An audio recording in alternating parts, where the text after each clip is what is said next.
Hello, on the screen is a summary of what I will go over in this video.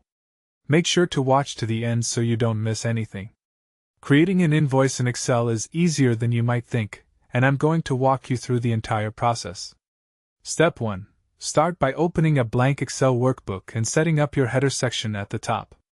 Add your company name, logo if you have one, and your contact information including phone number and email address.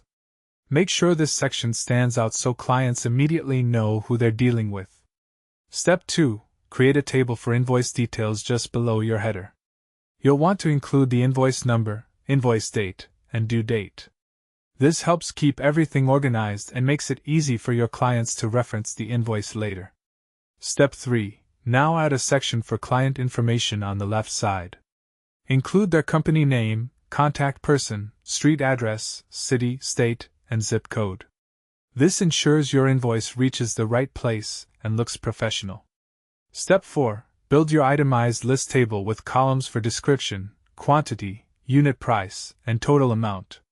Make sure your formulas multiply quantity by unit price for each row so calculations happen automatically.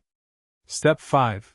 Add up all your line items at the bottom to create subtotal, tax, and final total sections. Use Excel formulas to calculate these automatically so you don't have to do math manually each time you create an invoice.